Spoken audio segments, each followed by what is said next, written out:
unfortunately, they're specifically trying to add yet another casino. So we have 5 that have been authorized in Virginia and on varying stages of being all built and running. And literally 5 is not enough. So they've come in and said, we want a casino in Fairfax.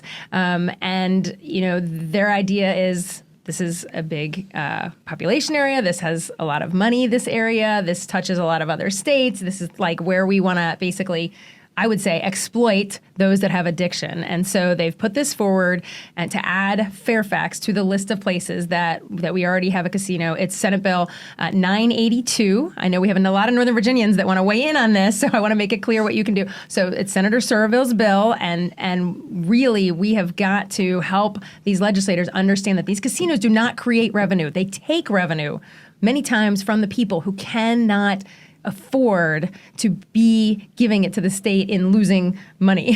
And local businesses. Yes, it takes away, harms local businesses. Yeah.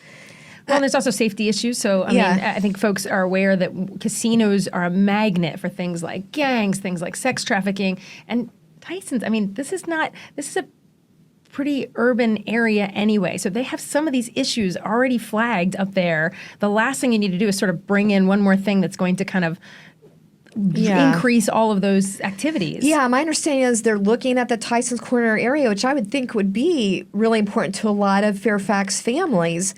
And as you say, Nova already has a problem with sex trafficking with gangs, and this is going to make it more of a magnet if they do this. Yeah, and I am not hearing, and there may be a few people in Northern Virginia that want this, it does not sound like it's being driven by the populace. All the people from Northern Virginia keep coming down to the legislature saying, we don't want this in our backyard. Most people don't want a casino in your backyard. Some people are conceptually okay with it. Some people obviously have moral issues with it. But most people, when it comes down to where are you going to put it, they don't want it near them. And that's because they know the outcomes, they know the crime, they know all of this. And so it's being driven by legislators who want to see revenue. Yeah. Like we don't have enough. We actually have a surplus right now. Side point. Interesting. I did see a Democrat opposing it. Yes. Jennifer Boysko. Yeah. There's a bunch of Democrats. It is not interestingly enough, this does not fall perfectly on partisan lines. So there are Republicans that support it, unfortunately, and there are Democrats who oppose it, which is wonderful. So this is one of those things that it's interesting how people line up, and that's why your voice really matters. Don't assume because you have a particular legislator from a particular party that you know how they're voting on this. You don't, probably.